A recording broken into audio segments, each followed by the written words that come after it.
You will eat that food, Miss Thompson, outside. In the rain? Since you seem to have all the time in the world to waste mine. The voice cracked through the dining hall like a whip. The staff froze, forks mid-air, breaths half-taken. Even the candles seemed to shrink from the sound of Ashton Vale's fury. Mara Thompson stood before him, small against the marble echo of the hall. The storm outside raged against the tall glass walls, thunder rolling like laughter at her humiliation. She held the plate, roasted lamb and vegetables gone lukewarm, with both trembling hands. "I'm sorry, sir," she whispered. Her voice barely reached him. "The generator—" "I didn't ask for excuses," he cut in, his blue eyes as sharp and cold as his cufflinks. "I asked for obedience. No one moved." Even the head butler, an old man with decades of composure, stared at the table, praying the moment would pass. Ashton stood from his chair, every movement controlled, deliberate. His suit, a charcoal masterpiece tailored to perfection, made him look like a man carved from the same stone as his mansion. "You'll take that plate," he said, "and eat it outside. Let the rain remind you that I pay for more than your silence." The words hit harder than the thunder outside. Mara's breath caught. For a heartbeat, her lips parted, like she might speak, defend herself, beg. But she didn't. She bowed her head slightly, holding the plate tighter. "Yes, Mr. Vale." And then, quietly, she turned. Her shoes clicked once on the tile, then slipped soundlessly as she opened the heavy glass door and stepped into the storm. The first drops hit her face like needles. Wind tugged at her apron and plastered her hair against her forehead. She found a bench beneath the veranda's edge, barely sheltered, and sat, balancing the plate on her knees. The rain gathered on it, pooling in the corners, turning the meal cold and soggy. She tried to eat, though her throat refused to swallow. Every bite tasted of salt and iron, tears or rain, she couldn't tell. Inside, through the glass, the other servants stared in silence. One of them, Mira, a young maid from the laundry wing, covered her mouth. "He can't be serious," she whispered. But no one dared move. Ashton, watching from the window, told himself it was about discipline, not cruelty. His father had taught him that compassion made men weak. "Order is respect," the old man used to say. "If they fear you, they'll never betray you." So Ashton let the curtain fall. And yet, when the night grew darker and the thunder closer, he found himself pacing his study, restless. The image of her sitting there motionless under the rain would not leave him. Mara stayed outside for 20 minutes before the butler, trembling, found the courage to bring her a towel. She thanked him softly, her voice barely a whisper over the storm. When she returned to the servants' quarters, her uniform clung to her like a second skin. She didn't speak of it. She simply changed, folded her wet clothes neatly, and went to check the hallway floors again, as if nothing had happened. That night, when she knelt beside her small cot, she took a deep breath and prayed, not for vengeance, but for endurance. "Lord," she murmured, "teach me to hold peace, even when the world tries to take it from me." Upstairs, Ashton poured himself whiskey. The fire in his study cracked like judgment. His reflection in the glass, wet eyes, tight jaw, stared back at him with something he didn't recognize. Guilt. He cursed softly and drank. His mind flashed back to when his mother died. He was 14. His father hadn't cried, just ordered the staff to remove her things by morning. "Weakness," he'd said, "makes you easy to break." And Ashton had promised himself that day he would never be weak, never feel, but tonight, her face, Mara's, wouldn't leave his mind. That quiet obedience, that silence that felt heavier than shouting. He told himself it didn't matter, that she was a maid, and maids were replaceable. Still, when the rain finally stopped, he found himself standing by the window, watching the courtyard. She was gone. Only the bench remained, glistening in moonlight, with a single silver fork lying forgotten on it. The next morning, the house resumed its rhythm. Breakfast was served. Curtains drawn. No one spoke of last night. Mara cleaned the piano room, her hands gentle against the keys. She hummed under her breath, a soft tune, broken but beautiful. It wasn't defiance. It was something else, something that sounded like forgiveness. Ashton paused outside the door, unseen. The melody stopped when she sensed his presence. He stepped in, pretending not to notice. "Have the floors been polished?" he asked curtly. "Yes, sir." "Good. Keep them that way." "Yes, sir." He turned to leave, but something made him hesitate. The light from the tall window fell over her face, revealing the faint shadows under her eyes. Her lips were slightly cracked, her fingers red from scrubbing. She looked fragile and yet entirely unbroken. He almost said something. Almost. But the words died. Instead, he nodded once and left. In the hallway, the butler waited, hands clasped. "Sir," he murmured carefully. "About last night." "Don't," Ashton said, voice sharp. Not another word. But when he reached his office and sat before his untouched files, he found himself staring at the rain-streaked glass again. And for the first time in years, the sound of silence unnerved him.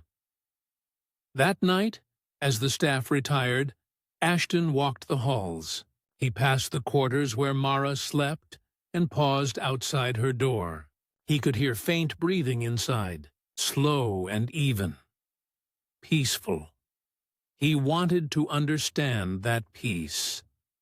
Why she didn't cry, didn't scream, didn't hate him. Instead, he walked away, whispering to the empty corridor, "Why didn't you say anything?"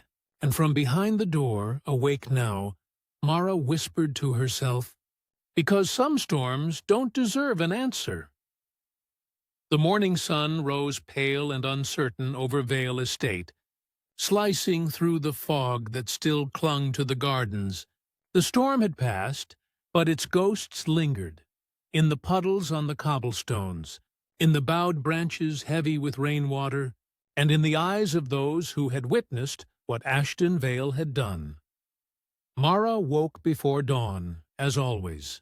She tied her hair back beneath her scarf and buttoned her uniform, pausing when she saw the faint bruise on her wrist, just from holding the heavy tray too tightly the night before. She didn't sigh. She didn't cry. She just looked at it, then covered it with her sleeve and went to work. As she stepped into the grand foyer, the marble floors gleamed like still water. Every reflection around her was cold, elegant, precise, everything Ashton valued. Yet beneath it all the air felt heavy, watchful. Servants, who once spoke freely, now whispered only in corners, afraid of his temper. When Ashton descended the staircase that morning, every sound in the mansion seemed to bow to him. He looked immaculate as ever. A crisp white shirt, navy waistcoat, and eyes the color of winter steel. But something in his expression had changed. An edge that wasn't just power anymore. It was something he was trying to hide. "Good morning, sir," Mara said softly, when their paths crossed by the foyer. He paused. Just the sound of her voice, steady, low, almost musical, made him tense. "Good morning." he said shortly, then walked past her. She turned away, her posture calm, her eyes following the dust motes in the sunlight. He couldn't tell if her silence was obedience or defiance, and that uncertainty unsettled him more than any argument could have. At breakfast, Ashton's business partner, Richard Crane, arrived unannounced.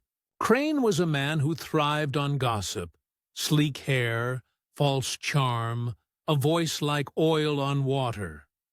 "Ashton, my friend," Crane said, clapping him on the shoulder as they sat down. "I heard there was a little storm inside your walls last night." Ashton's eyes lifted sharply. "Meaning?" Crane smirked, lowering his voice. "Your staff has loose tongues.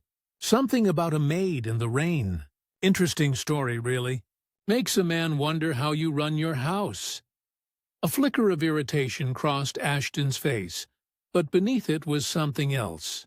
Unease. "It was discipline," he said tightly. "Nothing more." "Of course," Crane drawled, stirring his coffee. "But you know how people are. The world's sensitive these days. One story like that gets out, and suddenly you're the villain in a poor girl's tragedy." Ashton's jaw clenched. He pushed back his chair. "I don't need your warnings, Crane." Crane chuckled. "Just saying, empires have fallen over less." Later that day, Mara was scrubbing the courtyard steps when Crane came outside for a smoke. The sunlight caught the wet stones around her, turning each droplet into a shard of light. "Well," Crane said, exhaling a curl of smoke, "you must be the one everyone's whispering about." Mara froze, her hand tightening around the brush. "Sir?" he smiled, a little too wide. "The quiet one, the one who doesn't talk back." He crouched down, his voice lowering.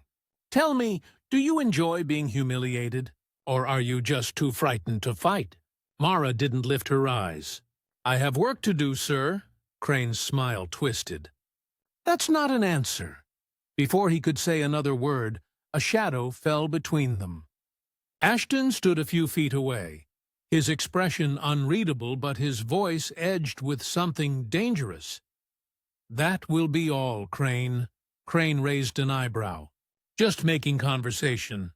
Find another audience." The two men locked eyes for a tense moment before Crane shrugged, flicked his cigarette into a puddle and sauntered off. Mara waited, unsure what to do. Ashton looked at her then. Really looked. The sunlight caught on the drops of water clinging to her scarf, the soft curve of her jaw, the calmness that never wavered even when men like Crane tried to break it. "Did he touch you?" Ashton asked quietly. Her eyes met his, steady. "No, sir," he nodded once. "If he does, you come to me." She hesitated. "With respect, Mr. Vale, I don't come to anyone. I handle it." Something in her tone startled him. It wasn't defiance. It was conviction. A quiet kind of strength he didn't understand. He turned abruptly and left, his heart beating faster than he wanted to admit. That night, Mara sat by the servant's window, writing a letter to her mother. The ink blotted at the corner of the paper as she wrote, "Mama, the work is hard, but I am safe. The people are cold, but I keep warm inside myself. Don't worry, I've learned how to stay quiet when others lose their peace." She paused, smiling faintly at the memory of her mother's voice. "Silence isn't weakness, baby. It's a choice." Below her window, Ashton passed through the garden, phone pressed to his ear, discussing contracts and stock figures. His tone was sharp, commanding, but when he looked up, he caught sight of her silhouette in the window, still, glowing softly in candlelight, and for reasons he couldn't name, he lost his train of thought. "I'll call you back," he muttered, hanging up. The next day, he found himself delaying meetings, walking through the servant's wing more than usual, watching her work from a distance, how she never rushed, never wasted movement, how her silence wasn't submission, but balance. Every day that passed, something unfamiliar grew in him, a disquiet, a longing, a need to make right what he'd broken. But pride is a heavy thing, and his father's voice still whispered in his head, "Apologies are for the powerless." So instead of saying sorry, Ashton did what he knew best. He issued orders. He had new uniforms brought in, warmer bedding for the maids, extra food for the kitchen staff.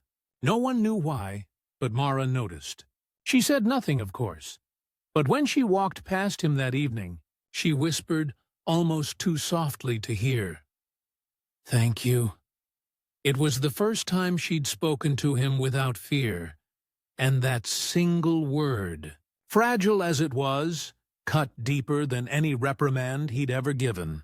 Still, the world outside was listening, and by the end of that week, a story had started to spread beyond the mansion gates.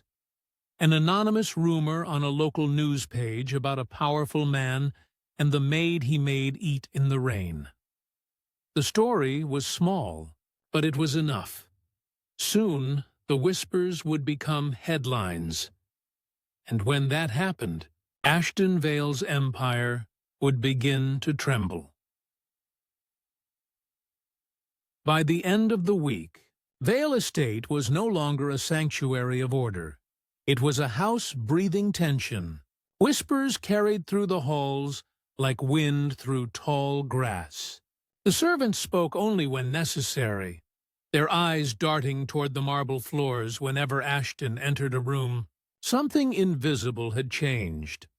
The story had escaped. It began as a murmured rumor among the city's elite. "Did you hear? The billionaire who made his maid eat in the rain." Then it grew teeth. Within days, an online post from an anonymous insider appeared, describing the storm, the humiliation, the silence. By the time Ashton's PR team found out, it had already spread across social feeds and whispers in boardrooms. "Mr. Vale," said Eleanor Chase, his public relations director, her voice strained, "you need to make a statement immediately. Deny it. Clarify it. Something." Ashton leaned back in his office chair, his fingers steepled. "And admit I let gossip dictate my actions?" "Sir," she pressed, "this isn't gossip anymore. It's news. They're calling you a tyrant." His expression hardened. "Then they can keep calling me whatever they like. I don't explain myself to the public." But even as he said it, a weight pressed against his chest. For the first time, his power didn't feel like control. It felt like a cage. Mara learned about the rumor from the younger maids whispering near the laundry hall. She didn't say a word, but she saw how it changed the air.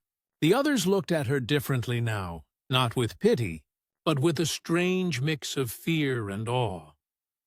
That night, she sat outside the servants' entrance, her hands folded in her lap, watching the rain begin again, gentler this time. She whispered to herself, "Lord, please don't let anger take root in me." Behind her, a quiet voice broke the peace. "You don't have to pray for his sake."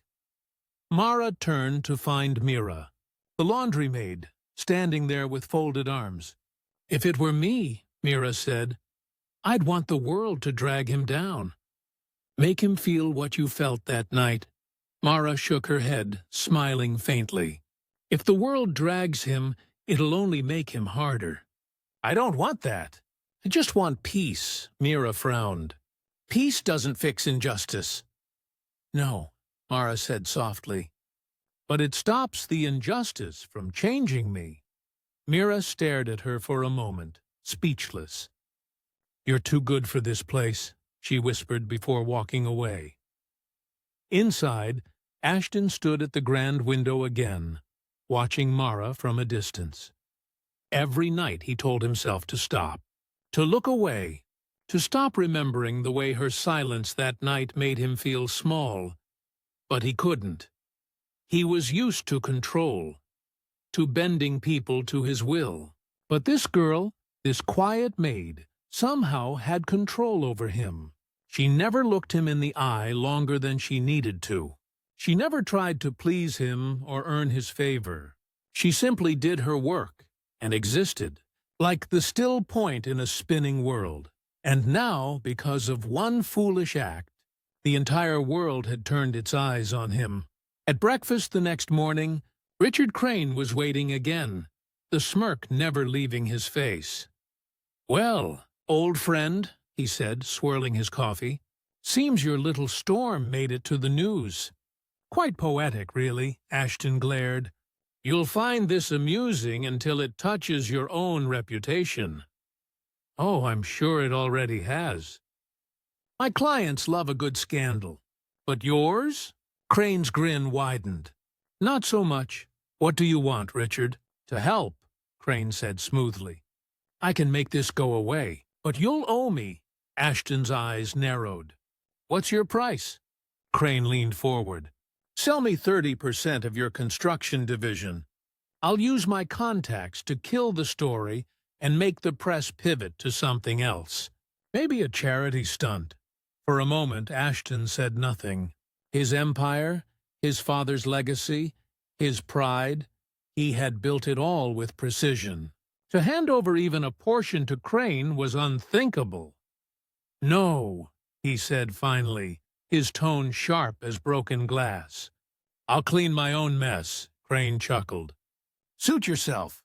Just remember, nothing bleeds faster than a guilty man trying to look innocent." By afternoon, the news had reached television. A host on a daytime show read the headline aloud: "Billionaire Ashton Vale, accused of forcing Maid to eat in storm." They discussed his pattern of cold behavior and alleged mistreatment of staff. The image of his estate flashed on the screen. A monument to power, now a symbol of cruelty. Ashton's phone buzzed endlessly.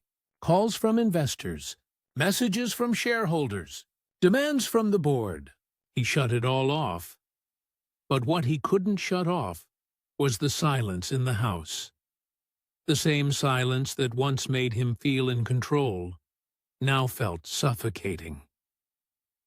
That night, he found Mara again in the piano room, polishing the silver frame around his mother's portrait. He stood in the doorway, watching her hands move with that same quiet grace. "Do you know," he said, his voice breaking the stillness, "what they're saying about me?" She didn't look up. "Yes, sir." "And you haven't said anything to them? To the reporters?" "No, sir." He stepped closer. "Why not?" She paused, her fingers still resting on the frame. "Because lies don't need help, sir. They spread fast enough on their own." He studied her face, the calm beneath her exhaustion. "You could clear your name," he said. "Tell them the truth. Tell them I didn't mean to—" Her eyes met his then, steady, searching. "Didn't you?" The question hit him harder than a slap. He had no answer. He opened his mouth, then closed it again. Mara turned back to the portrait, her voice barely a whisper. "Intentions don't matter to the ones who have to bear them." He left without another word. When he returned to his study, he poured another glass of whiskey, but couldn't drink it. The glass trembled in his hand. Her words replayed in his mind again and again. Outside, the rain began to fall. Soft at first, then harder, until the sound filled every corner of the estate. Ashton rose, pacing before the window, and for the first time in years, he whispered aloud to the empty room, "What have I become?" The next morning, reporters gathered at the gate, cameras flashing. The staff was instructed not to speak. But when Mara stepped out with the trash bins, a voice called to her. "Miss, are you the maid?" She froze. "Is it true he made you eat in the rain?" Another shouted. Mara's eyes flicked toward the house. Then, without a word, she turned and walked away, through the rain again, quiet, poised, unbroken. That image would soon go viral. The silent girl walking through the storm, refusing to speak, and by the next evening, that silence would break a billionaire's heart wide open. The charity gala at Vale Estate was meant to be a showcase of power, wealth and influence, crystal chandeliers, silk gowns, the clink of champagne glasses. But it quickly became something else entirely. Outside, the rain fell in a steady drizzle, casting silver reflections across the driveway. Inside, reporters, socialites, and board members whispered, all eyes on the mansion's master, Ashton Vale, whose usual confidence now wavered ever so slightly with each glance toward the staff wing. Mara Thompson, as always, moved quietly among the servants, carrying trays of hors d'oeuvres. She wore a modest black dress that contrasted with the gowns and suits of the guests. Her presence was almost invisible, except for the way people instinctively noticed the calm dignity she radiated. Ashton was stationed near the grand staircase, champagne flute in hand, smiling at the influential faces before him. But every flicker of his gaze returned to her, the same silent girl who had refused to break beneath his wrath, the girl who had walked through the rain without a word. Then it happened. A reporter, emboldened by the story circulating online, approached him, microphone thrust forward. "Mr. Vale," she said, her voice crisp, "can you comment on the allegations that you forced your maid to eat outside in the rain?" The crowd hushed, glasses pausing mid-air. Ashton's jaw tightened. His throat burned, but he forced a laugh. "That's a ridiculous exaggeration," he said, trying to sound commanding. "Nothing like that happened." The reporter raised her eyebrows. "So you deny humiliating her in front of your staff?" He hesitated. Sweat pricked his temples. For the first time in years, his control wavered. The room seemed to tilt around him. Mara, standing just beyond the crowd, caught the tremor in his eyes. And then the unthinkable happened. She stepped forward. The chatter in the hall stopped. Glasses set down as all eyes fell on the young maid. She did not speak. She didn't need to. Her calm presence carried more weight than words could. She simply walked past the reporters and stood beside him. Ashton's heart thudded, a mix of fear and awe. The silence stretched long enough to be unbearable. And then, breaking it with a single tremor in his own voice, Ashton spoke. I treated her cruelly," he admitted. Every syllable shook with vulnerability. "I ordered something I shouldn't have. I acted out of anger and pride. And she," his voice caught, "she never broke. She never insulted me, never begged for mercy. She showed me grace I didn't deserve." Mara's eyes met his, unwavering. Her lips parted slightly, as if to say something. But she said nothing. She didn't need to. Her silence, her poise, was her message. Gasps rippled through the crowd. Cameras clicked. Reporters leaned in, capturing the moment. Ashton's knees weakened. In an impulse that would have shocked anyone who knew him, he stepped forward and knelt before Mara. The polished marble floor was cold beneath him, but he barely felt it. "I am sorry," he whispered, raw and trembling. "I am so sorry. Please, please forgive me." A hush fell over the room. The billionaires, socialites, and journalists froze as the young man who had never shown weakness now showed everything. Mara lifted a hand, placing it gently on his shoulder. That simple touch was a balm, a gesture that held no words, no judgment, only recognition. The crowd shifted uncomfortably. The power dynamics in the room had changed in an instant. "Thank you," she whispered softly, so only he could hear. And that was enough. The reporters didn't know how to respond. They scribbled furiously. But no headline could fully capture the weight of the moment. A man kneeling before a woman he had tried to humiliate, and a woman showing the quiet strength of someone who had endured without bitterness. In the hall, Ashton rose slowly, eyes still on Mara. I will make things right," he said. "For you, and for everyone I have treated unfairly. I will start now." No one questioned it. Not the staff, not the guests, not the media. Something had shifted irreversibly. Mara nodded slightly, her expression serene. She didn't speak, didn't celebrate. Her dignity had always been her shield, and now it had become a mirror, reflecting the man he was finally beginning to see himself as. After the gala, Ashton walked Mara to the servants' wing, rain falling lightly outside. "I don't expect you to forgive me," he said quietly. "But I need you to know I will never treat anyone that way again. Not you, not anyone." She looked up at him. "Your actions speak louder than words, sir. Let them show." And in the quiet drizzle, that was enough. The news exploded the following day. Headlines weren't about wealth or power. They were about grace and redemption. Video clips of Ashton kneeling, Mara's steady presence, their quiet exchange flooded social media. Public opinion shifted, and a strange thing happened. Instead of being vilified, Ashton became a symbol of contrition and accountability. Inside Vale Estate, the staff finally exhaled. Laughter returned to the kitchens. Mara returned to her work, her steps lighter. And every time Ashton passed her, there was a new awareness in his gaze. Not ownership, not superiority, but respect.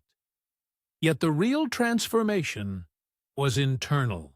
That night, alone in his study, Ashton stared at the rain-soaked gardens. For the first time, he allowed himself to feel the full weight of shame, the full depth of guilt, and the faint stirrings of hope. He whispered into the darkness, "I don't deserve her, but I will spend my life learning how to be worthy." And somewhere, in the silence between the raindrops, Mara's presence lingered, silent, strong, and unbroken. The aftermath of the gala rippled through Vale Estate like the slow pull of a tide. Staff whispered in awe, repeating the story of Mara's quiet dignity and Ashton's kneeling confession. No one dared to tease or challenge her anymore. Her silence had become a shield stronger than any argument. Ashton, for his part, began to change in ways that startled even himself. He no longer stormed through the halls barking orders. Meetings were shorter, less abrasive, and for the first time he made it a point to thank the staff personally. The butler, long accustomed to cowering beneath his master's glare, nearly wept the first time Ashton paused to ask if the new recruits were comfortable in their quarters. Mara, however, remained herself, steady, calm, careful. She carried trays with the same measured grace, polished the floors, and maintained the order she had always preserved. But now there was a difference in her interactions. She didn't look away when Ashton passed. She met his eyes briefly, then returned to her work, a subtle acknowledgement that the balance between them had shifted. One afternoon, a charity delegation arrived unexpectedly. They were here to finalize the estate's new philanthropic program, an initiative Ashton had promised in the wake of the gala. education, and health care aid for underprivileged youth. The irony was not lost on him that it was Mara, the quiet force behind his awakening, who had inspired much of this endeavor. As the delegation toured the estate, Ashton walked Mara through the gardens. Rain had fallen overnight, leaving the flower beds sparkling, the paths still wet. He watched her move, graceful and self-contained, and realized how much he had been blind. Blind to her humanity, blind to the effect of his own cruelty. "Miss Thompson," he said carefully, "I need your opinion. On the program, on the planning. You know the staff better than anyone." She blinked, slightly startled. No one had ever asked her opinion before. I can help," she said softly. "If you want it to reach the right people, sir, we must listen to those who need it most, and those who serve them." He nodded, feeling a strange warmth spread in his chest. Her insight was sharp, grounded in reality, unlike the abstract, polished ideas his board often proposed. Word of Ashton's transformation spread beyond the mansion. Investors and partners who had once doubted his judgment now marveled at his humility and ability to accept accountability. Headlines shifted. No longer a story of a tyrant, but of redemption and responsibility. Yet not all reactions were positive. Richard Crane, the opportunistic business partner, seethed. "He's losing his edge," Crane complained to a colleague. "The world loves a redeemed villain more than a powerful one. Soon he'll be seen as soft, and that will cost him everything." But Crane underestimated the quiet revolution taking place within the mansion. Ashton's change wasn't a show. It was rooted in the confrontation with Mara's dignity, the power of her silence, and the weight of his own conscience.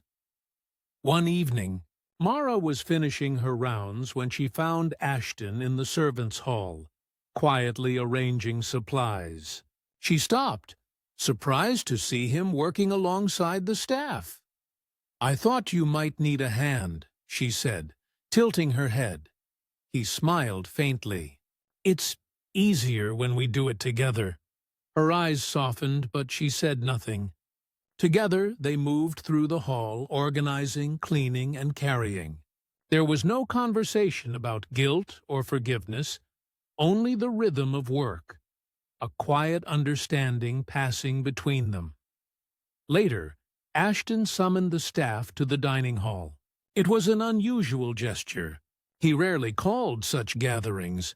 "I want to thank everyone for your patience and dedication," he began, "especially after last week's incident. You've all endured my mistakes, and it's time I make things right." He paused, scanning the room, his gaze landing on Mara.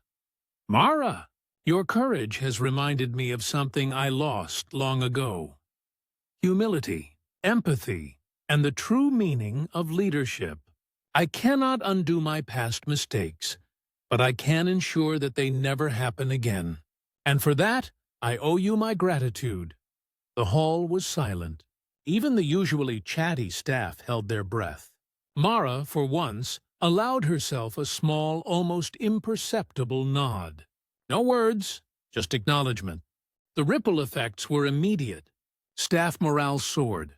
Even the youngest maids and errand boys carried themselves with newfound confidence, inspired by Mara's example and Ashton's willingness to change.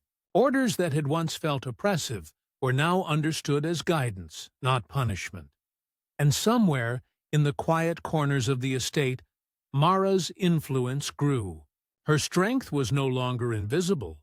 It was recognized in the subtle shifts of power, in the soft but firm respect of her colleagues, and in the gradual dismantling of Ashton's old, tyrannical ways. That night, as the estate settled, Ashton found Mara sitting outside by the fountain. The water shimmered under the moonlight, droplets catching the air like tiny stars. He approached quietly, not wanting to startle her. "You've changed me," he said softly. "I thought I was untouchable, that no one could make me feel accountable. But you did, without speaking, without demanding. You simply existed, and it was enough to break through my arrogance." Mara's eyes met his. "Sir," she said, a faint smile playing on her lips, "sometimes the strongest voice is silence." He nodded, absorbing the weight of her words. The storm of headlines, the scrutiny, the public shame, they were nothing compared to this moment. A man realizing that a quiet, steadfast heart could teach him more than wealth, power, or authority ever could. And for the first time, he wondered if redemption could truly be earned, not through grand gestures, but through the slow, patient work of becoming worthy of someone's trust. By the following week, Ashton Vale's transformation had become impossible to ignore. News outlets picked up on the narrative of his public apology, the viral footage of him kneeling before Mara, and the quiet strength she had displayed. What had begun as a scandal now became a story of accountability and grace. Headlines proclaimed, "Billionaire learns humility from silent Maid," and "Grace under Rain," the story behind Vale Estate's redemption. Inside the mansion, the change was tangible. Staff no longer hurried in fear, but moved with purpose, guided by a sense of respect rather than intimidation. Ashton himself walked the halls differently, his posture less rigid, his voice warmer, and his temper tempered by reflection. Yet not everyone embraced this new dynamic. Richard Crane, still seething from the viral coverage, demanded a private meeting with Ashton. "You've made a fool of yourself," Crane hissed, pacing the office like a caged animal. "The shareholders are jittery. The board is whispering. All for one Maid, and your pathetic kneeling stunt." Ashton didn't flinch. "I am responsible for my actions," he said evenly. "The world will judge me as it chooses, but I will not sacrifice integrity for convenience." Crane slammed a hand onto the desk. "Do you realize what you're risking? Everything you've built?" "I do," Ashton said. "And I also understand that power without respect is meaningless. My empire means nothing if it destroys those around me." Crane's face twisted in frustration, but Ashton remained unmoved. For the first time, no outside pressure could sway him from the lesson Mara had silently taught him. Meanwhile, Mara continued her work, quietly shaping the atmosphere of the mansion. She spoke rarely, but her influence spread like a subtle current. Younger maids came to her for advice, and even the seasoned staff deferred to her calm judgment. No one could explain why they trusted her so completely, only that her presence carried a sense of justice and dignity that commanded respect. One evening, while closing the dining hall, Mara noticed a delivery envelope left for her. Inside was a letter from Ashton. "Mara, I am trying to do better. I am trying to be the man worthy of your example. You do not need to forgive me. Your silence has already taught me enough. But I hope, one day, you will see that I mean to honor what you represent: grace, patience, and courage." Ashton Vale. She read it twice, then tucked it carefully into her uniform pocket. No one had ever written her a note like that before. She didn't smile, not openly, but her chest felt lighter, her spirit quietly buoyed. A week later, the media storm reached a climax when an investigative journalist published a full report on the Vale Estate incident. The article detailed Ashton's rise, his public kneeling, Mara's silent defiance, and the sweeping changes he had initiated for staff welfare and philanthropy. Ashton called a press conference. Cameras flashed as he stepped onto the podium. This time, he spoke not with bravado, but with sincerity. I failed. I allowed my pride and arrogance to dictate my actions. I treated a young woman unfairly and publicly humiliated her. For that, I am deeply sorry. But what I have learned from her, the courage, the patience, the dignity, is something I will carry with me for the rest of my life. I hope to be a better employer, a better person, and a better man because of her example. The crowd erupted in applause. Mara, standing just off to the side, remained composed. She did not seek recognition.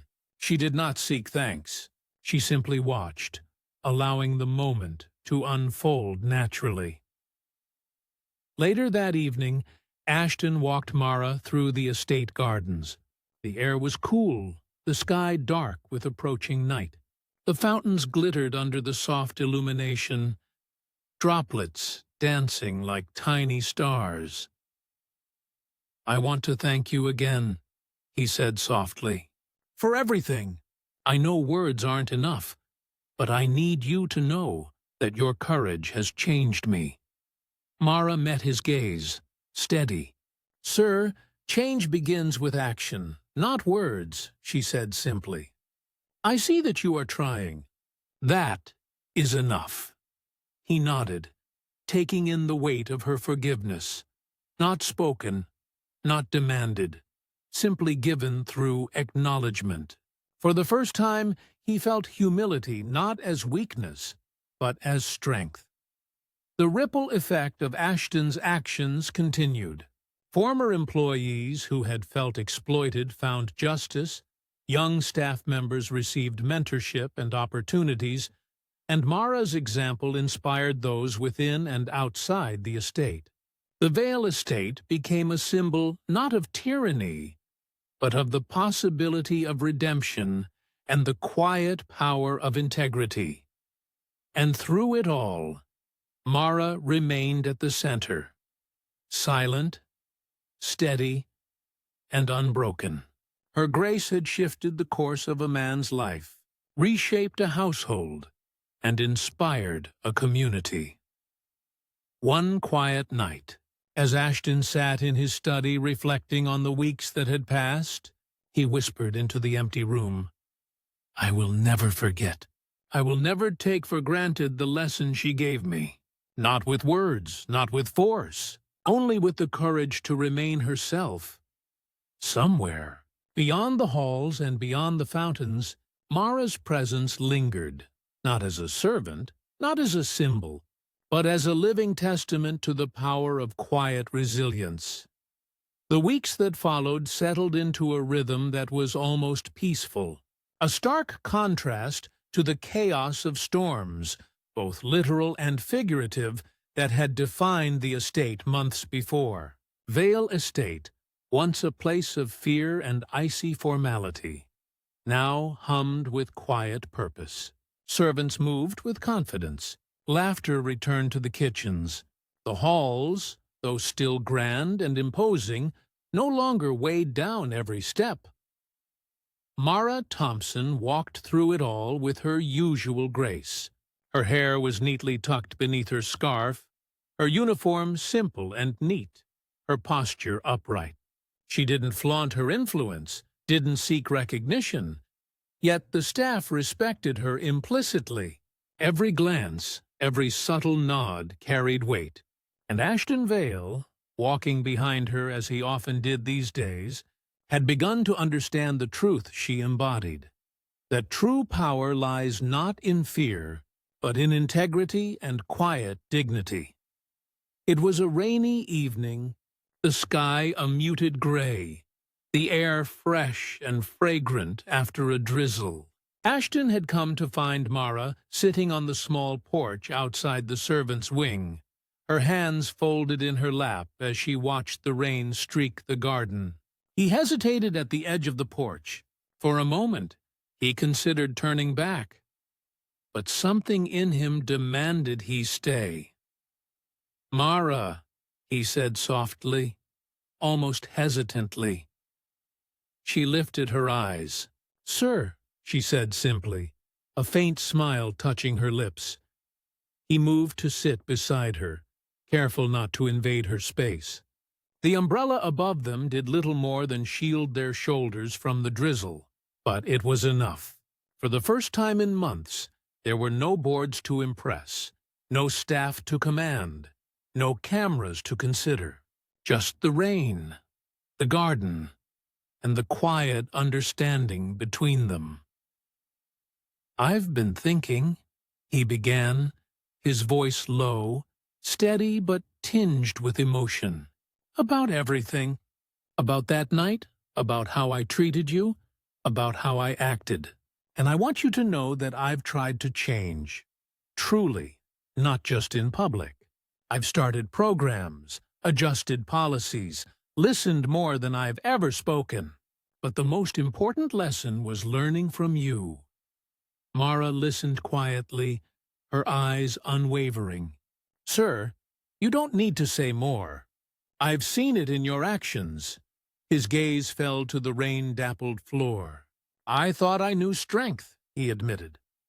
"But I was wrong. I thought I knew control. But it's nothing compared to grace. You taught me that, without even speaking."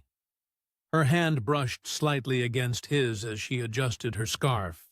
It wasn't a grand gesture. It was subtle, fleeting, but it carried more warmth than any apology could. Ashton felt the weight of it settle in his chest, loosening the tight, cold cage he had built around himself for decades.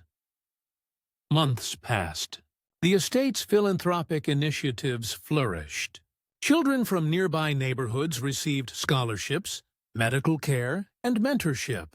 Staff were empowered, respected, and treated with dignity. Ashton worked tirelessly, no longer out of fear of reputation, but out of a newfound moral purpose inspired by Mara's quiet influence. Mara, meanwhile, left the mansion in the care of the staff she had guided, enrolling in a nursing program to care for her recovering mother. She wrote letters to Ashton occasionally, not of complaint, not of praise, but of subtle guidance and observation. He cherished each one, storing them carefully, reading them often. Their final meeting before she left was quiet, almost unremarkable to an outsider. Ashton escorted her to the small porch outside her mother's home. Rain fell softly, light and steady, just as it had the night of their first silent confrontation. "You'll do well," he said softly. "Your heart, your strength, it'll carry you far."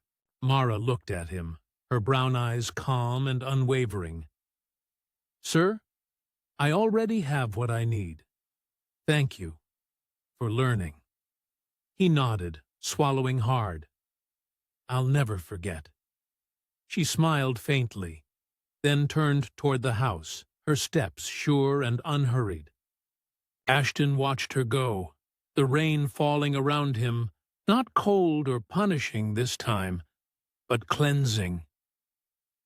Back at Vale Estate, Ashton stood by the window, gazing out at the gardens, the fountains shimmering under the moonlight. He whispered into the quiet night, "Power without conscience is nothing. Wealth without humility is empty. And silence. Sometimes silence is stronger than any words."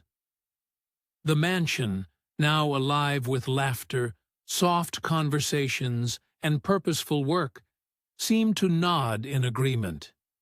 And in the echoes of its halls, Mara's influence remained, a quiet, steady force that had changed not just one man, but an entire household, and perhaps, in time, an entire community. Ashton finally understood. Redemption wasn't earned in grand gestures or public apologies. It was earned in patience, in accountability, in listening, and in the courage to be confronted by truth. And Mara Thompson, who had once sat silently in the rain, had been the teacher he never knew he needed. The storm had passed, the mansion glowed with warmth, and a man who had once been unbroken by life's lessons now knelt only in humility, never in arrogance.